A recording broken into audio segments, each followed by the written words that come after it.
The Curse of the Bokor. Inspired by Haitian folklore and the origins of the undead, in the quiet Haitian village of Dodoshen, life moved with the rhythm of the land, farming in the day, drums and prayers at night.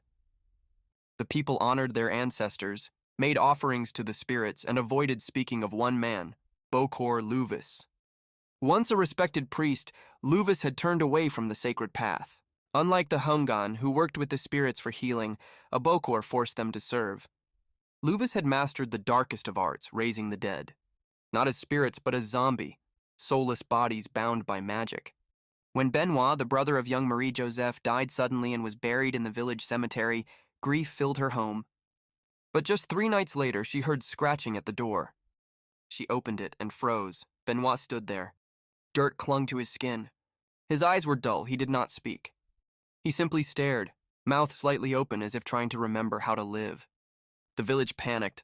Met Regal, the old Hungan, knew the signs. "This is no haunting," he warned. "This is zombie. The Bokor walks again." To break the curse, Rigel needed to confront Luvis in the mangrove swamp where he was rumored to hide. Marie-Joseph insisted on coming. "He was my brother," she said. "I'll see this through." They ventured into the swamp, where the trees twisted unnaturally and bones hung from branches like wind chimes. They found Luvis in a shack built from driftwood and skulls. He stepped out smiling, eyes gleaming with unnatural power. "You come to preach," he said, "but I've already won. The dead are mine." He raised his arms, and from the shadows came more figures, former villagers, now zombie, their bodies stiff, their spirits long imprisoned. Regal drew salt and sacred charms from his pouch, calling upon Baron Samedi, spirit of the grave. The air shifted, a storm rolled in. As Regal cast salt upon the undead, their bodies froze and broke like dry clay, one by one, their souls escaping into the wind. But Luvis was not done. He lunged at them with a blade. Marie-Joseph, trembling but brave, stepped forward with Benoit's locket in hand. She cried out his name.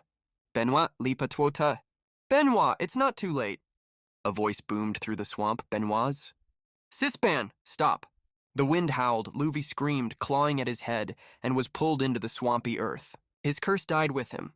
Back in Dodoshen, a purification ritual was held. Benoit's locket was buried beneath the sacred Mapu tree, anchoring his soul in peace. Prologue. In Haitian tradition, the zombie is not just a monster. It is a symbol, a warning born from the legacy of slavery, of stolen will, and of spiritual betrayal. A soul without freedom is a fate worse than death. The villagers of Dodoshen remember. They speak his name no more.